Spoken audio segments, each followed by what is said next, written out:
Welcome to Macarium. In this video, you'll witness a truly stunning display of traditional Chinese woodworking and joinery. The ground was cleared of excess debris and leveled using a tractor. The main base slab was prepared with cement to ensure a solid and stable foundation.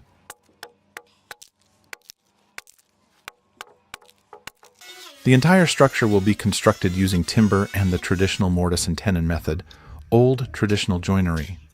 The rough edges of the wooden logs are being shaped with hand and electric tools to smooth out imperfections and prepare for precise cuts. The creator measures carefully and marks where cuts are needed, and with a steady hand uses a chainsaw to follow the marked lines.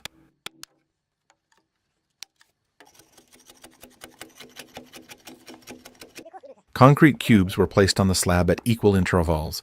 These will serve as the base for the house's wooden frame.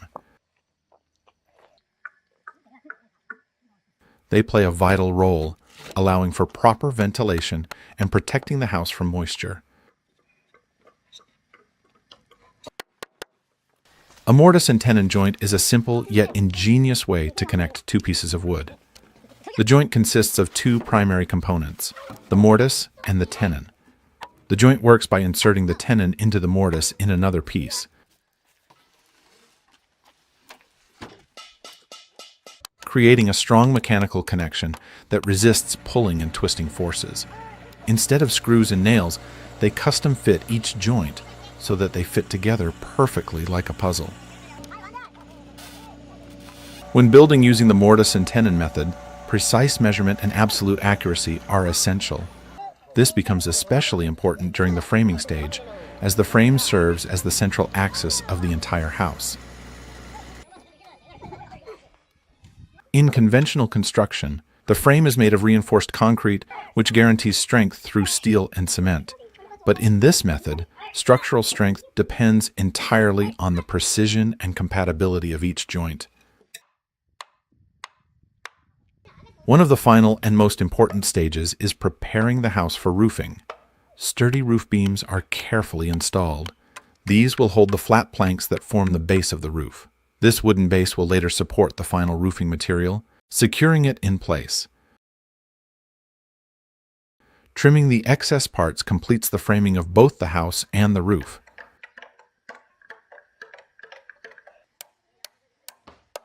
Construction now begins on a smaller wing next to the main building. Just like before, concrete cubes are positioned evenly across the slab to form the foundation. With the help of a crane, the wooden frame is mounted on them. Of course, the construction method remains the same. Well-dried and treated timber, joined using the traditional mortise and tenon technique. Additional wooden partitions are also installed, further reinforcing the stability of the frame. It's time to lay the roofing tiles on the frame. Along with the ordinary tiles, verge, ridge, and hip tiles can be applied to the roof. These are usually added after the main courses of tiles for a much more aesthetically pleasing finish.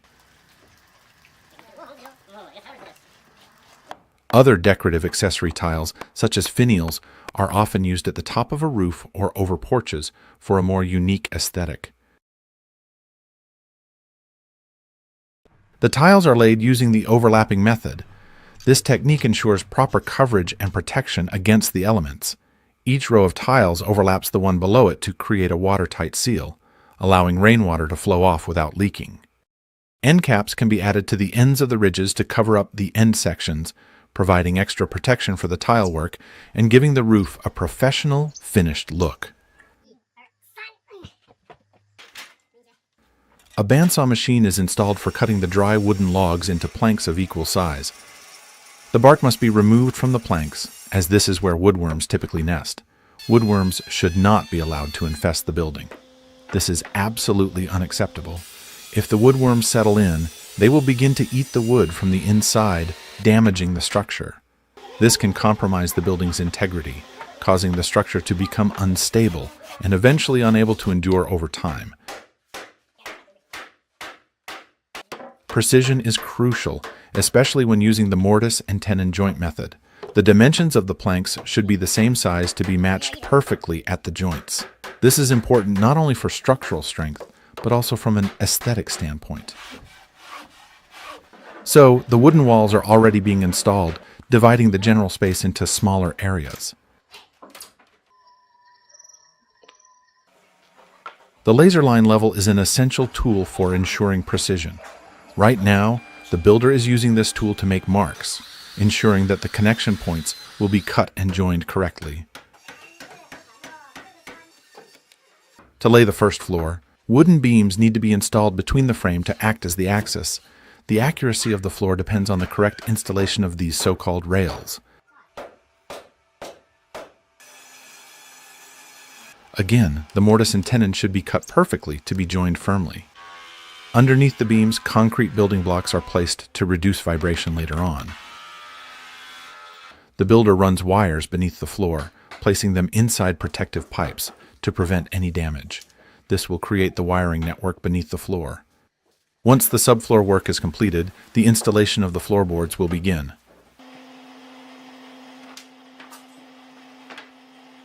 The planks must be cut and sized precisely to fit perfectly in the given space, leaving a small gap of a few millimeters from the wall in case the planks expand due to high humidity. They won't damage the adjacent wall. Now the installation of the second floor flooring begins. The builder cleans the wood surface using an electric sander, removes any splinters, and creates a smooth finish. The beams of the second floor also serve as the ceiling of the first floor. That's why they must be finished to perfection, so they don't compromise the aesthetics of the interior. The flooring method is the same as previously. Leaving a small gap of a few millimeters from the wall is a must. As the floor is being installed, both interior and exterior partitions are being mounted. Boards are placed between vertical supports so that they slide easily into position at the joints and fit securely.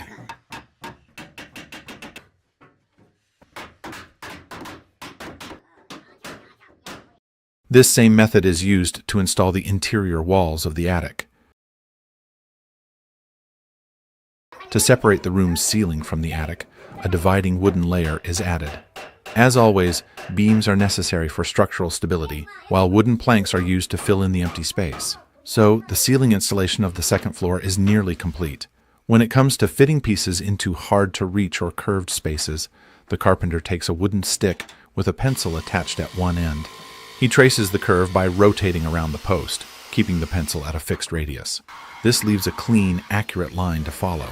Then, using a power saw, he cuts along the line, and the piece fits the wall perfectly.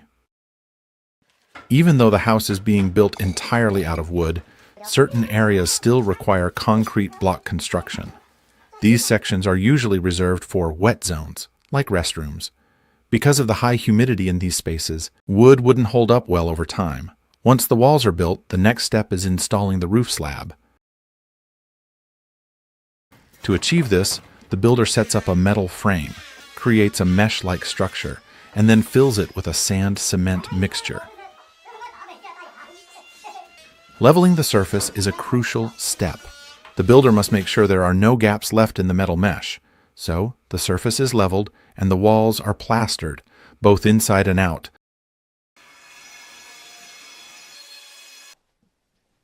Stairs are one of the most essential elements of this project. While precision is always important, every measurement must be exact. The process begins by measuring the total height of the area where the staircase will be installed. This is known as the total rise. That number is then divided by the standard rise per step to determine the total number of steps required. Next, the slots for each step are carefully cut out using a miter saw, then refined with a woodworking chisel to ensure a perfect fit for every step.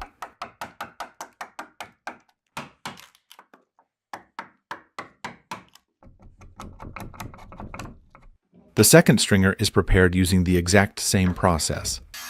The standard rise per step is typically between 17 and 20 centimeters, and the tread depth is a minimum of 23 centimeters to ensure that there is enough space for the average foot to land comfortably and safely. To maximize structural strength, wooden braces are added to connect and reinforce the two stringers from both sides. Once the support structure is secure, the treads and risers are fitted into place. The second stringer is installed, so the staircase is assembled and attached to the upper floor.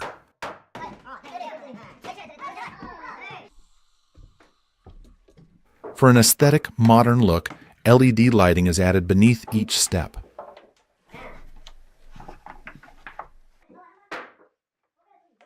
An electrician installs a hidden wiring system throughout the staircase, then connects the lights to a central power distribution board.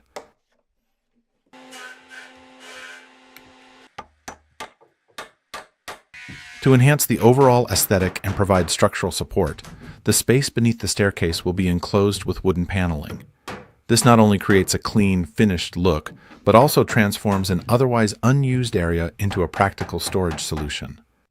It's a smart way to maximize functionality without sacrificing style.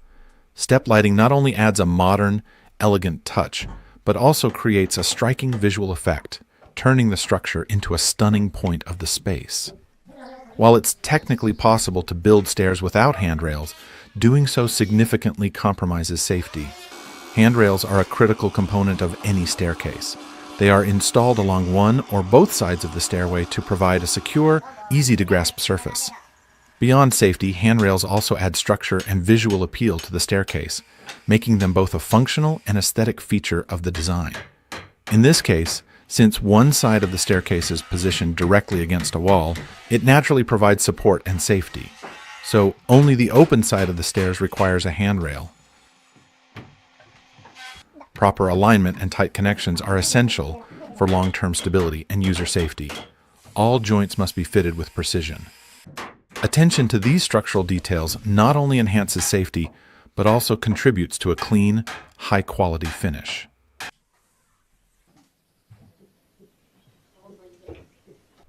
The builder crafts the door and window frames. To achieve a seamless connection, the mortises and tenons are made at the ends of the panels, and the inner sides are cut at a 45-degree angle. This ensures the joints fit together neatly. The open area designed to let light in will be fitted with a decorative mesh. To create the mesh frame, the wood panels are carefully notched without compromising the integrity of the panel. Once the notches are made, each one is fitted with a second cut panel, ensuring a smooth, uniform design. The measurements for the mesh are crucial to ensure a perfect fit and an aesthetically pleasing result. The other part of the mesh will be equipped with a sliding mechanism, allowing it to open and close easily.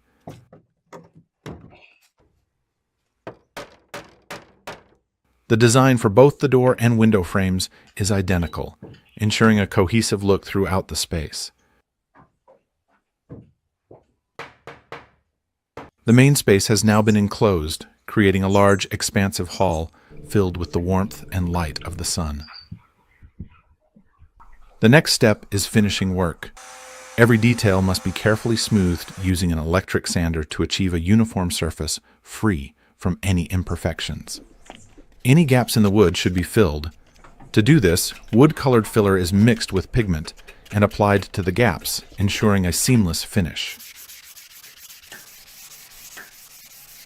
The builder then uses an air release device to clear the surface of dust, making sure everything is spotless before moving on to the next step. Now, it's time to begin the spray painting process. The sprayer is prepared with a clear, colorless varnish that will protect the wood and help preserve its natural beauty.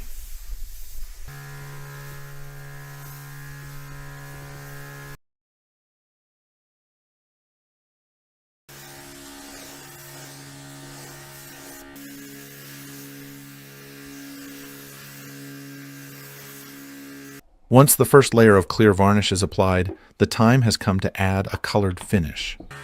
The builder selects a pigment that will give the wood a rich, luxurious appearance. The pigment is mixed into the base coat and then applied to the surface with a spray machine, ensuring an even coat. This painting process is applied to every detail in the house, from the ceiling and floors to the stairs, windows, and doors. This method of painting is used both for interior and exterior surfaces. The treatment of the exterior is especially important, as environmental factors, whether rain, cold, or intense sunlight, can have a significant impact on the front. For the best results, applying 2 coats of paint is the ideal solution, providing both durability and a flawless finish. The painted doors and windows are now ready to be reinstalled in their proper places. The carpenters ensure that the stationary parts are securely fitted into the main frame, ensuring they remain solid and immovable. For the movable door, it must slide smoothly along a set of rails. A sliding mechanism is attached, which operates on rollers, allowing the door to glide effortlessly. The craftsmen attach one part of the mechanism to the door itself and the other to the frame. Once aligned and adjusted, the door fits perfectly, opening and closing with ease. Before the final flooring layer is installed, the building's electrical network needs to be set up beneath the first layer of the floor. All wiring is gathered into the special plastic pipes that run throughout the entire house, providing the power source in each room.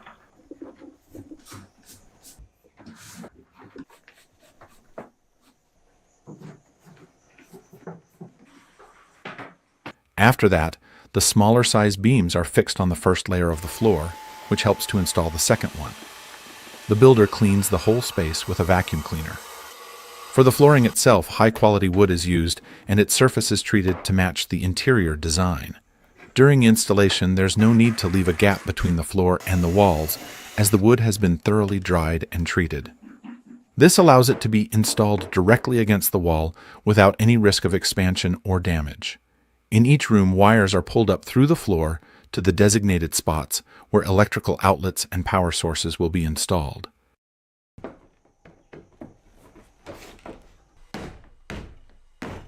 Once the floor covering is fully laid, the transformation is complete, and the space gains an incredible sense of beauty. Every detail, whether in color or style, harmonizes perfectly, adding a seamless, elegant finish to the interior. Once the house is completed, the next step is to furnish the interior. The carpenter begins with the bedroom, making a wooden bed. As in previous projects, precision is key. He selects the right-sized wooden planks, marks them according to the sketch, and then begins cutting them using the drilling machine. These are the main components of the bed frame. For added accuracy, the cuts are refined with a woodworking chisel to ensure a perfect fit. Before assembling these parts, the wood glue is applied to the joints. In the cut sections, horizontal wooden pieces will be inserted to form the bed structure. This ensures the bed will be sturdy and stable. To build the headboard, several planks are prepared to fit together. The sides are curved to interlock with each other. Once the pieces are ready, glue is applied, and the components are tightly clamped in place. The glue needs time to dry to ensure a solid bond. During this drying period, the carpenter works on the headboard frame. The joints are cut at a 45-degree angle, then carefully joined together. The same process is repeated for the footboard, which is a little shorter than the headboard.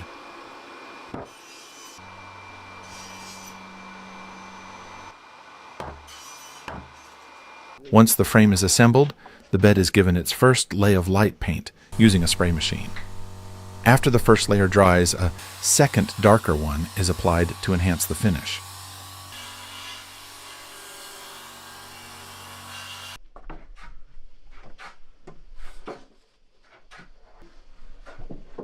Finally, the bed is carefully placed in the bedroom.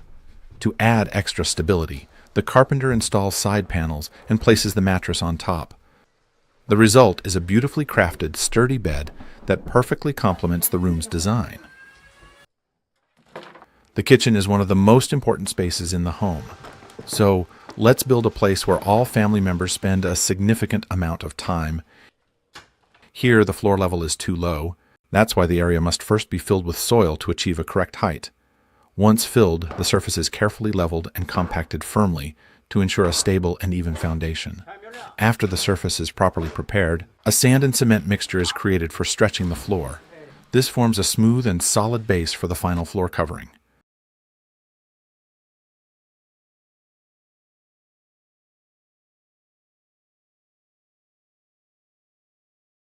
Now begins the construction of one of the most important parts of the kitchen, the smokeless stove.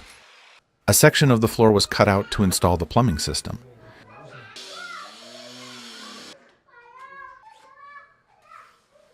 In other marked areas, the stove construction has started.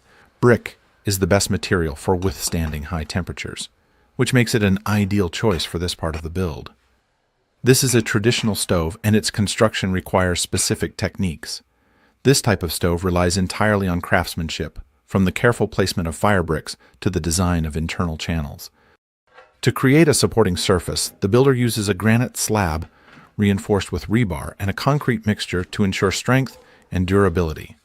It also serves as a perfect spot for placing kitchen items or tools.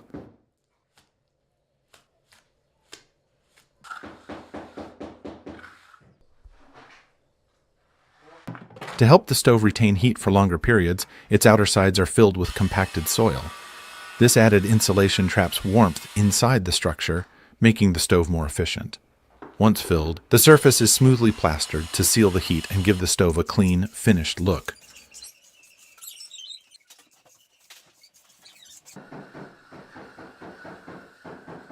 To prepare family-sized meals, a large wok must be installed on the surface. The craftsman begins by marking the radius of the wok, then constructs the upper platform using fire-resistant bricks.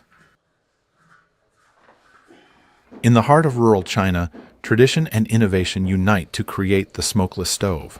Crafted from locally sourced bricks and clay, the stove's construction begins with a solid foundation, ensuring durability and excellent heat retention. The center of the stove is left open to allow for the heat to rise freely. To help the stove retain warmth for extended periods, the outer walls are filled with compacted soil and the entire surface is smoothly plastered. Once the body of the stove is complete, rebar is added to the platform. The metal helps retain heat even after the fire dies down, maintaining a steady cooking temperature. Together, the two stoves create a highly efficient cooking station capable of handling multiple tasks at once. So, the same method is used to build the second stove. And now both are carefully plastered inside and out, ensuring a clean finish and lasting performance.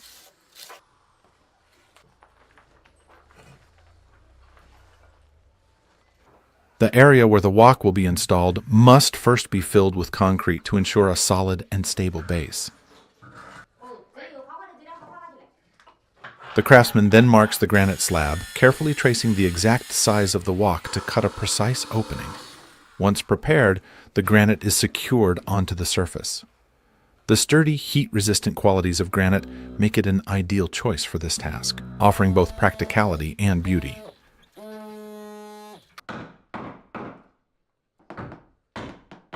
To complete the installation, the entire stove, both the top and side sections, is covered with smooth granite slabs, creating a cohesive and polished appearance. This layer of granite not only enhances the stove's durability, but also provides a sleek, modern finish.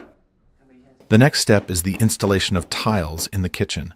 The straight lines and exact spacing between the tiles are the must. The same technique is applied when tiling the walls. Next, the kitchen deck is being installed. The granite tiles are cut to the required dimensions and securely fixed with a cement mixture. The sink is mounted in the cutout area. For added surface strength, a thick layer of cement is applied, followed by the placement of rebar, and then covered again with cement and granite tiles.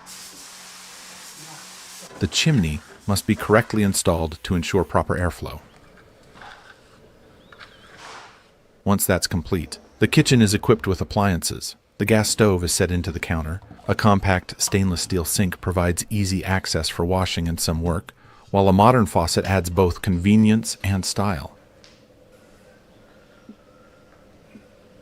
The creator pours water into the wok and plans to test it to see how quickly it heats up. Now, it's time to test the stove. He lights the fire and observes the airflow and combustion inside the oven. Everything seems to be in order. The chimney is working properly, drawing smoke efficiently, and the water reaches a boil, showing that the heat distribution is strong and consistent. To protect the interior space from moisture, a ventilation system should be installed. Large corrugated pipes are mounted in the ceiling connected to the hood. This helps prevent steam from accumulating in the room while cooking.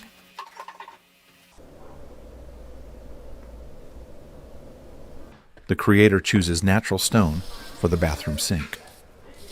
Processing such a large stone slab is no easy task. It requires patience, precision, and care. The work demands time, but safety is equally important. As the stone is shaped, it breaks into fine dust and small particles, making protective gear essential. Using an electric breaker, the inner part of the stone is carefully carved out, then cleaned and refined. A special polishing solution is applied, smoothing the surface and giving it a clean, refined finish.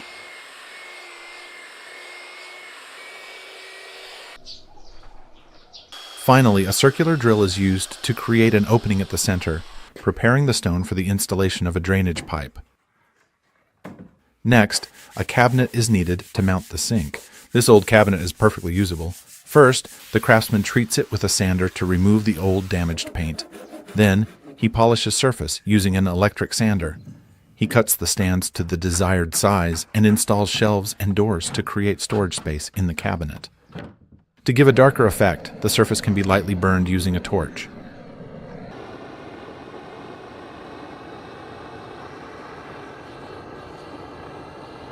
The burnt layer must be completely removed from the wood, so it is first brushed off, and then is being cleaned using an air release device. The cabinet frame is assembled, and now it's time to apply the first coat of colorless lacquer to the surface.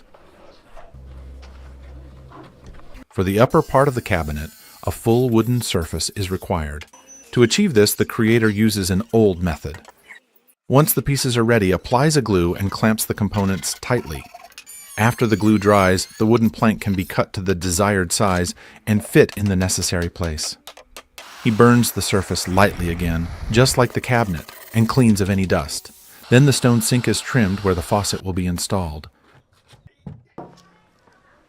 Next, the areas on the cabinet surface are marked where cuts need to be made for the final installation of the sink.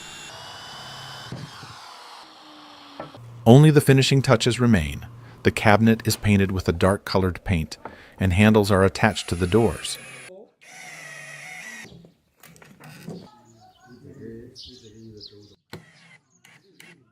So, the storage space is ready for all the bathroom items. The stone sink perfectly fits the renovated cabinet.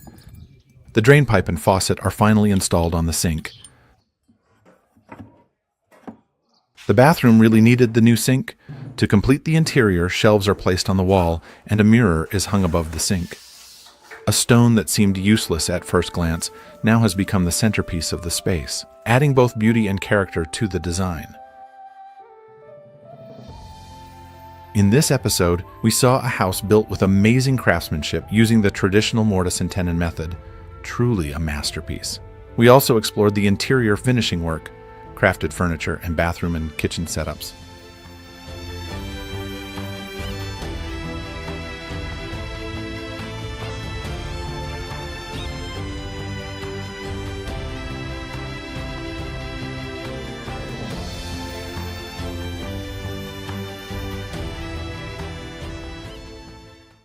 If you enjoyed this video and want to discover more fascinating projects, make sure to subscribe to Angsu's channel and check out our other episodes.